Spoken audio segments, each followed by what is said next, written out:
Hello everyone, welcome to AP teaching classes. तो कैसे हैं आप सभी? मैं हूं अर्ना चौधरी। डिस्कस करेंगे उपराष्ट्रपति के टॉपिक को। इससे पहले हमने राष्ट्रपति के टॉपिक को डिस्कस किया था। उसी सीरीज में हम उपराष्ट्रपति के टॉपिक को देख लेते हैं कि किस तरीके से इससे क्वेश्चन आते हैं। वैसे इसका टॉपिक ज़्यादा लेंथी नहीं है, इसके लिमिटेड क्वेश्चन है और ये बहुत ही छोटा सा टॉपिक है। अगर हम देखें तो उपराष्ट्रपति और राष्ट्रपति से बहुत सी जो जैसे निर्वाचक गण है या फिर उसकी योग्यता है, तो थोड़ी बहुत मतलब इसमें सिमिलरिटी बाकी चीजों में देखने को मिलती है। एक आध पॉइंट में जो है आपको देखने को थोड़ा सा अलग मिलेगा। तो अगर उपराष्ट्रपति को देखें तो हमारा जो संविधान है, भारतीय संविधान है, उसका अनुच्छेद 63 कहता है कि भारत का एक उपराष्ट्रपति होगा। ठीक है, अब इससे संबंधित क्वेश्चनों को देखते हैं। फर्स्ट क्वेश्चन है, भारत के उपराष्ट्रपति का निर्वाचन यानी कि उनको चुना जाना एक निर्वाचक गण के द्वारा किया जाता है। जैसे कि हम राष्ट्रपति को चुनते हैं, ठीक उसी तरीके से हम उपराष्ट्रपति को चुनते हैं, लेकिन उनके निर्वाचक गण में जो सदस्य होते हैं वो आपको बताने हैं।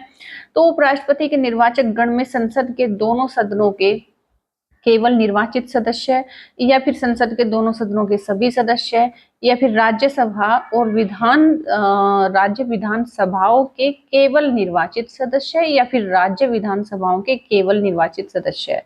तो आपको ध्यान रखना है कि विधानसभाओं तक इनकी बात नहीं जाती है। केवल और केवल सदन के जो संसद के दोनों सदन होते हैं, संसद के दोनों सदनों के सभी सदस्य इसमें जो है भाग लेते हैं। क्योंकि आपने देखा था कि राष्ट्रपति के चुनाव में तो संसद के केवल निर्वाचित सदस्य भाग ले रहे थे, लेकिन यहाँ पर निर्वाचित के साथ साथ मनोनीत सदस्य भी इसमें शामिल होते हैं। किसमें? उपराष्ट्रपति के चुनाव में। ठीक है, इस वजह से ऑप्शन नंबर बी हमारा आंसर हो जाएगा। तो संविधान का अनुच्छेद 66(1) क्या कहता है कि उपराष्ट्रपति का निर्वाचन संसद के दोनों सदनों, उसमें निर्वाचित भी सदस्य और मनोनीत भी सदस्य, सभी सदस्य मिलकर जो है आनुपातिक प्रतिनिधित्व प्रणाली एक संक्रमणीय मत के द्वारा जो है उपराष्ट्रपति को चुना जाता है। ठीक है, क्लियर हुआ क्वेश्चन। क्वेश्चन नंबर 2 है, भारत के उपराष्ट्रपति निर्वाचित होते हैं। भारत के उपराष्ट्रपति को कौन निर्वाचित करता है? जनता करती है, या फिर एक निर्वाचक मंडल करता है जो राष्ट्रपति को निर्वाचित करता है, या फिर संसद के दोनों सदस्यों द्वारा उनका निर्वाचन होता है, या फिर राज्यों के विधानमंडलों द्वारा उनका निर्वाचन होता है। ठीक है, तो विधानमंडल तक तो इनका चुनाव जाता ही नहीं है, जो कि हमने ऊपर क्लियर कर भी लिया है कि संसद के दोनों सदस्यों द्वारा इनका चुनाव किया जाता है। ठीक है, क्वेश्चन नंबर 3 है, भारत के उपराष्ट्रपति का चुनाव किस तरह से होता है? राष्ट्रीय स्तर पर सीधे चुनाव से, राष्ट्रपति द्वारा मनोनयन से, या फिर लोकसभा के सांसद और विधानसभा के विधायकों के सीधे चुनाव से, या फिर लोकसभा राज्यसभा के सांसदों के द्वारा सीधे चुनाव से। तो अभी हमने क्लियर किया है कि इसमें लोकसभा और राज्यसभा यानी कि जो संसद है, संसद के दोनों सदन केवल इसमें भाग लेते हैं। ठीक है, ऑप्शन नंबर डी हमारा आंसर हो जाएगा। तो इसमें एक्सप्लेनेशन एक बार देखेंगे कि संविधान के अनुच्छेद 66 जो है क्या कहता है कि उपराष्ट्रपति का निर्वाचन संसद के दोनों सदन मिलकर जो है करते हैं। अब क्वेश्चन नंबर 4 देखो, निम्नलिखित में से कौन भारत के उपराष्ट्रपति का निर्वाचन करता है? लोकसभा के सदस्य, राज्यसभा के सदस्य, विधानसभाओं के सदस्य, विधान परिषदों के सदस्य। ठीक है, तो अब आपको बताना है, सीधा आपका आंसर आपके सामने है। तो इसमें 1 और 2 जो है इसका आंसर हो जाएगा, क्योंकि इसमें लोकसभा के सदस्य और राज्यसभा के सदस्य भाग लेते हैं, सभी सदस्य। ये भी आपको बात ध्यान रखनी है कि सभी सदस्य उसमें जो है भाग लेते हैं। 2022 के भारत के 16वें उपराष्ट्रपति 2022 के भारत के 16वें उपराष्ट्रपति चुनाव के लिए निर्वाचक मंडल में कितने सदस्य जो है शामिल थे? ये उस टाइम का करंट का क्वेश्चन है हालांकि। ठीक है, इसका सीधा आंसर हम ले लेते हैं, इसमें ज्यादा जो है दिमाग लगाने की जरूरत नहीं है। अब बात करते हैं क्वेश्चन नंबर 6 की। निम्नलिखित कथनों पर विचार कीजिए, इन कथनों में से कौन सा या कौन से कथन सही है? राष्ट्रपति की तरह उपराष्ट्रपति का चुनाव भी अप्रत्यक्ष होता है। ठीक है, आपको बताना है कि ये कथन सही है या गलत है। राष्ट्रपति की तरह उपराष्ट्रपति का चुनाव भी अप्रत्यक्ष होता है। राज्यों की विधायिकाओं के सदस्य दोनों के चुनाव में महत्वपूर्ण भूमिका निभाते हैं। ठीक, तो आपको पता है कि चलो पहला हमारा जो फर्स्ट है वो तो सही है, हमारा ऑप्शन जो कथन है वो पहला तो सही है, लेकिन दूसरे में ऐसा है कि जो राज्यों की विधायिकाएं हैं, राज्यों की विधायिकाएं कहो या विधानसभा कहो, राष्ट्रपति के चुनाव में जो है भूमिका निभाती है, ना कि उपराष्ट्रपति के चुनाव में। ठीक है, तो इस वजह से हमारा ऑप्शन नंबर 1 सही हो जाएगा। ठीक है, बाकी इसमें दूसरा गलत हो जाएगा। क्वेश्चन नंबर है आपका, क्वेश्चन नंबर है 7। नीचे दो वक्तव्य दिए गए हैं, एक को कथन ए कहा गया है जबकि दूसरे को जो है कारण कहा गया है। कथन क्या है? कथन है कि कोई व्यक्ति उपराष्ट्रपति निर्वाचित होने का पात्र तभी होगा जब वह राज्यसभा का सदस्य होने के लिए अर्हित होगा। कोई भी व्यक्ति उपराष्ट्रपति निर्वाचित होने का पात्र तभी होगा जब वह राज्यसभा का सदस्य होने के लिए अर्हित होगा। कारण, क्योंकि उपराष्ट्रपति राज्यसभा का पदेन सभापति होता है। उपरोक्त वक्तव्यों का परिप्रेक्ष्य निम्नलिखित में से कौन सा उत्तर आपके हिसाब से सही है? ठीक है, तो इसमें अगर हम देखें तो दोनों ही यहाँ पर जो है सही है, क्योंकि कहा गया है कि कोई व्यक्ति अगर उपराष्ट्रपति निर्वाचित होना चाहता है तो वो वैलिड तभी होगा, एलिजिबल तभी माना जाएगा जब वो राज्यसभा का जो है सदस्य होगा। बिल्कुल सही बात है। और इसका कारण जो दिया गया है वो इसलिए कि राष्ट्रपति क्या होता है, राज्यसभा का पदेन सभापति होता है। ठीक है, तो इस वजह से जो है हमारा ऑप्शन नंबर ए सही हो जाएगा। क्वेश्चन नंबर है हमारा, एक बार एक्सप्लेनेशन में आपको दिखा देती हूँ कि कथन के कारण द्वारा कारण की पुष्टि होती है क्योंकि अनुच्छेद 66(3) यानी कि गा के अनुसार उपराष्ट्रपति बनने के लिए राज्यसभा का सदस्य होना अनिवार्य है। पहली बात। दूसरी बात, जबकि अनुच्छेद 89(1) क्या कहता है और अनुच्छेद 64 क्या कहता है कि उपराष्ट्रपति राज्यसभा का पदेन सभापति होता है। ठीक है, तो क्वेश्चन नंबर 8 है, राज्यसभा का सभापति कौन होता है? राज्यसभा का सभापति, जो कि अभी जस्ट आपने पढ़ा है कि राज्यसभा का सभापति कौन होता है? उपराष्ट्रपति होता है। उपराष्ट्रपति अपने आप में कोई पद नहीं होता।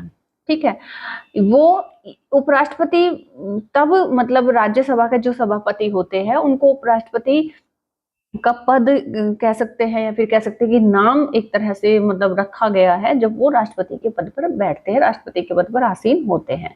ठीक है, अदरवाइज वो उससे पहले क्या है, राज्यसभा के सभापति हैं। ठीक, तो ये इसमें अपने आप में कोई पद नहीं है। इसके लिए इनको जो है कोई सैलरी भत्ता कुछ भी इनके लिए इसके लिए नहीं मिलता है। हाँ, अगर ये उपराष्ट्रपति के रूप में जब राष्ट्रपति की सीट पर बैठते हैं तब इनको जो है राष्ट्रपति के इक्विवेलेंट जो भी राष्ट्रपति की सैलरी है, भत्ते हैं, वो इनको सब मिलते हैं। तो अनुच्छेद 66(3) गा के अनुसार उपराष्ट्रपति बनने के लिए राज्यसभा का सदस्य निर्वाचित होने की अर्हता होनी चाहिए और जो है उन्हें राज्यसभा का जो उपराष्ट्रपति होता है राज्यसभा का मतलब सभापति होता है 89(1) और अनुच्छेद 64 से। राज्यसभा का पदेन अध्यक्ष कौन होता है? राज्यसभा का पदेन अध्यक्ष सीधा आपका आंसर हो जाएगा, उपराष्ट्रपति होता है। ठीक है, कौन सा कथन असत्य है? राष्ट्रपति पद के लिए प्रत्याशी की आयु कम से कम 35 वर्ष होनी चाहिए। उपराष्ट्रपति राज्यसभा का सभापति बनता है। उपराष्ट्रपति का चुनाव भारत का राष्ट्रपति करता है और भारत के प्रथम राष्ट्रपति डॉक्टर राजेंद्र प्रसाद थे। तो इसमें से बताना है कि कौन सा जो है कथन असत्य है। तो इसमें आपका आंसर हो जाएगा उपराष्ट्रपति का चुनाव भारत का राष्ट्रपति करता है। ये इसमें गलत हो जाएगा। क्यों? क्योंकि उपराष्ट्रपति का चुनाव भारत के राष्ट्रपति नहीं करते, बल्कि उपराष्ट्रपति का निर्वाचन तो कौन करता है? संसद के दोनों सदन मिलकर करते हैं, जो कि हमने ऊपर पढ़ा ही था। तो आंसर हो जाएगा हमारा ऑप्शन नंबर सी। ठीक है, क्लियर हुआ? क्वेश्चन नंबर है 11, उपराष्ट्रपति से संबंधित निम्न कथनों में से कौन सा सही नहीं है? आपको बताना कौन सा सही नहीं है। तो उपराष्ट्रपति बनने के लिए व्यक्ति के पास जनता के सदन के सदस्य निर्वाचित होने की योग्यता हो, या फिर किसी राज्य की विधायिका का सदस्य इस पद के लिए उम्मीदवार हो सकता है। तीसरा है कि उपराष्ट्रपति के पद का कार्यकाल उतना ही होता है जितना कि राष्ट्रपति का, और उसको एक औपचारिक महाभियोग द्वारा हटाया जा सकता है। इसमें से पूछ रहे हैं कि कौन सा कथन सही नहीं है, आपको ये बताना है। तो अगर हम देखें तो उपराष्ट्रपति बनने के लिए व्यक्ति के पास जनता के सदन का नहीं बल्कि राज्यसभा का सदस्य निर्वाचित होने की योग्यता होनी चाहिए। और इसमें दूसरा कथन है कि किसी राज्य की विधायिका का सदस्य इस पद के लिए उम्मीदवार हो सकता है? बिल्कुल हो सकता है। तीसरा है कि उपराष्ट्रपति के पद का कार्यकाल उतना ही होता है जितना कि राष्ट्रपति का होता है, ये भी एकदम सही है। और 4 है कि उसको एक औपचारिक महाभियोग द्वारा पद से हटाया जा सकता है। नहीं, ये यहाँ पर जो है गलत हो जाएगा, क्योंकि उसको औपचारिक महाभियोग द्वारा पद से नहीं हटाया जा सकता। इस वजह से हम कहेंगे 1 और 4 हमारा आंसर हो जाएगा। इसकी एक्सप्लेनेशन भी मैं आपको दिखा देती हूँ कि उपराष्ट्रपति बनने के लिए आवश्यक होता क्या है कि व्यक्ति के पास क्या होना चाहिए, वो राज्यसभा का सदस्य निर्वाचित होने की योग्यता उसके पास में होनी चाहिए। ठीक है, उपराष्ट्रपति को राज्यसभा में प्रस्तुत एवं सामान्य बहुमत से उपराष्ट्रपति को जब हटाना हो तो उसके लिए क्या होता है कि उपराष्ट्रपति को राज्यसभा में प्रस्तुत एवं सामान्य बहुमत से संकल्प, जिसे लोकसभा से मतलब वो सहमत हो, से हटाया जा सकता है। इस प्रकार जो कथन है वो भी 4 भी मतलब इसमें गलत है। ठीक है, तो 1 और 4 हमारा आंसर हो जाएगा। चलिए क्वेश्चन नंबर है 12। भारत का उपराष्ट्रपति भारत का द्वितीय उच्चतम प्रतिष्ठित पदाधिकारी होता है और भारत के उपराष्ट्रपति के पास पद से संबद्ध कोई औपचारिक कार्य नहीं होता है। ठीक है, और राष्ट्रपति की अनुपस्थिति में उसके कार्यों का निर्वहन कौन करता है? उपराष्ट्रपति करता है। बिल्कुल सही बात है। राष्ट्रपति के पद त्याग, अपदस्थीकरण अथवा मृत्यु के चलते राष्ट्रपति के रूप में वह कार्य करता है। हाँ, अगर किसी कारण से राष्ट्रपति का पद खाली हो जाता है, अपदस्थीकरण हो जाता है या फिर मृत्यु हो जाती है, तो उस स्थिति में कार्य कौन करता है? उपराष्ट्रपति करता है। तो यहाँ पर सभी के सभी जो है कथन बिल्कुल सही है। क्यों? क्योंकि भारत का प्रथम जो प्रतिष्ठित पदाधिकारी है वो राष्ट्रपति, उसके बाद में उपराष्ट्रपति है। अगर हम देखें तो उपराष्ट्रपति के पास में कोई उपराष्ट्रपति से पद से संबंधित कोई औपचारिक दायित्व नहीं होता, क्योंकि ये पद ही अपने आप में नहीं है। क्यों? क्योंकि जो राज्यसभा का सभापति होता है उसको कब हम उपराष्ट्रपति का नाम देते हैं? जब वह राष्ट्रपति की सीट पर बैठते हैं और राष्ट्रपति की अनुपस्थिति में, तो उनके पास में कोई औपचारिक दायित्व इसका नहीं होता है। ठीक है, और राष्ट्रपति की अनुपस्थिति में उसके कार्यों का निर्वहन भी उपराष्ट्रपति करता है। ठीक, ये सभी जो है कथन यहाँ पर चारों के चारों सही हो जाएंगे। क्वेश्चन है 13। यदि किन्हीं कारणों से भारत के राष्ट्रपति की अनुपस्थिति में उपराष्ट्रपति राष्ट्रपति के पद के कार्यों का निर्वहन करता है, तो उस अवधि के संबंध में कौन सा या कौन से कथन सही होंगे? इस अवधि में भाई उपराष्ट्रपति है, अब राष्ट्रपति के पद पर बैठ गए हैं। ठीक है, अब बताइए कि कौन से कथन सही होंगे। इस अवधि में उपराष्ट्रपति राज्यसभा के सभापति बने रहेंगे। इस अवधि के लिए उपराष्ट्रपति को राष्ट्रपति का वेतन मिलेगा। यदि इस अवधि में उपराष्ट्रपति त्याग पत्र दे देते हैं तो भारत के मुख्य न्यायाधीश राष्ट्रपति का पद का निर्वहन करेंगे। बिल्कुल सभी के सभी कथन यहाँ पर सही हो जाएंगे, क्योंकि इस अवधि में उपराष्ट्रपति क्या कि राज्यसभा के सभापति नहीं रहेंगे।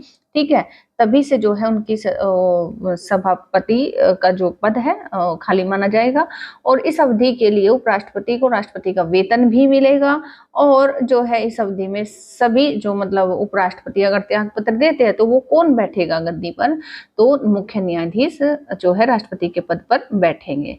ठीक है, चलिए नेक्स्ट है इसमें क्वेश्चन नंबर 14 है। उपराष्ट्रपति को उसके पद से निम्न में से किस प्रस्ताव के द्वारा हटाया जा सकता है? उपराष्ट्रपति को उसके पद से निम्न में से किसके प्रस्ताव के द्वारा हटाया जा सकता है? राज्य परिषद के, लोकसभा के, कैबिनेट के, मंत्री परिषद के।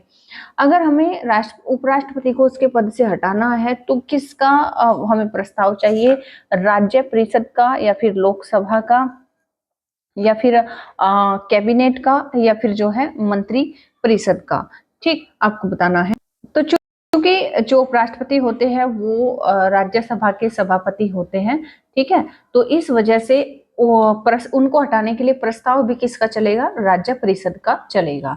ठीक है, क्वेश्चन नंबर है, मैं थोड़ी एक्सप्लेनेशन आपको दिखा देती हूँ कि संविधान के अनुच्छेद 67 खा के अनुसार उपराष्ट्रपति को राज्य परिषद अथवा राज्यसभा के ऐसे प्रस्ताव द्वारा अपने पद से हटाया जा सकेगा जिसे राज्यसभा के तत्कालीन समस्त सदस्यों के बहुमत ने पारित किया हो और जिससे लोकसभा सहमत हो। किंतु इस खंड के प्रयोजन के लिए कोई प्रस्ताव तब तक प्रस्तुत नहीं किया जा सकेगा जब तक कि उस संदर्भ के संकल्प को प्रस्तावित करने के आशय से सूचना कम से कम 14 दिन पूर्व उपराष्ट्रपति को ना दी गई हो।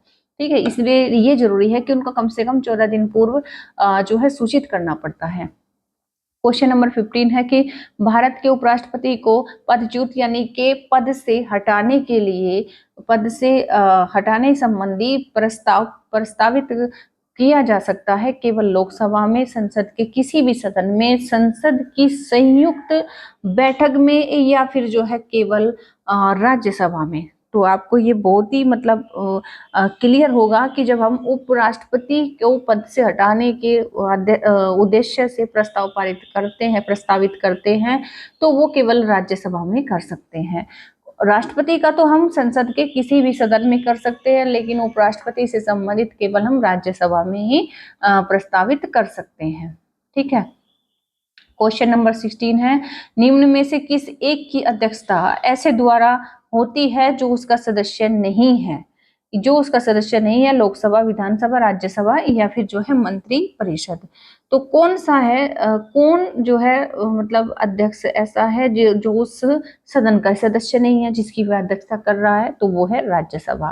ठीक है, राज्यसभा के ये सभापति होते हैं, लेकिन जो है राज्यसभा के अध्यक्ष नहीं होते हैं। कौन? उपराष्ट्रपति। ठीक है, क्वेश्चन नंबर है आपका 17, नीचे 4 युग्म दिए गए हैं जिनमें से वह युग्म आपको मतलब सही बताना है जिसके दोनों महानुभाव उपराष्ट्रपति बनने से पूर्व राजदूत अथवा उच्चायुक्त पद पे रह चुके हैं।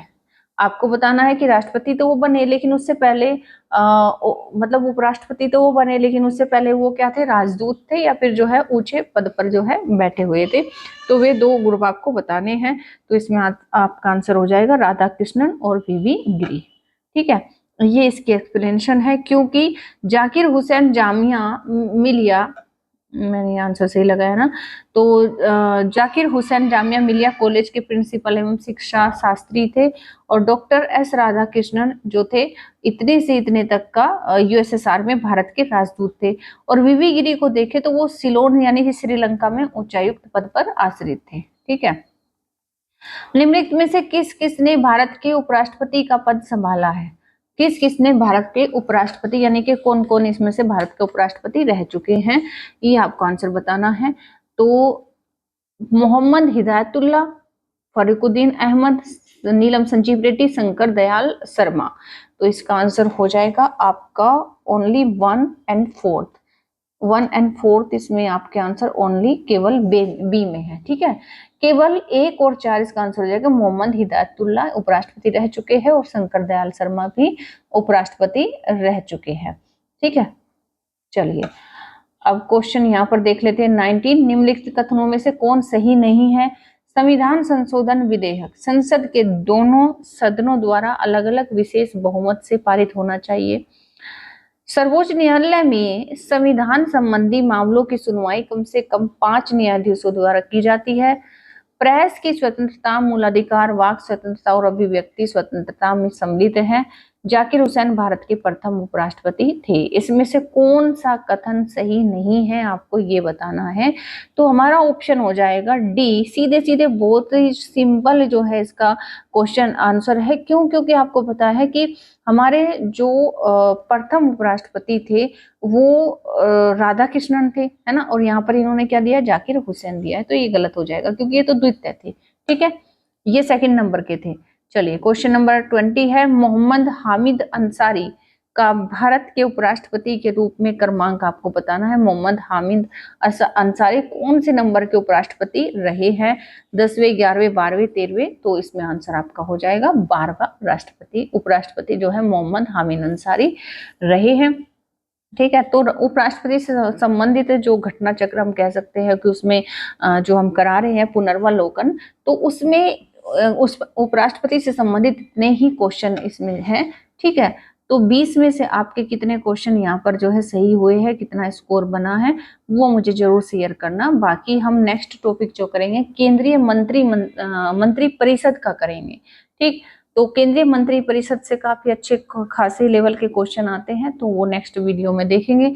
तब तक के लिए thank you, take care, bye bye.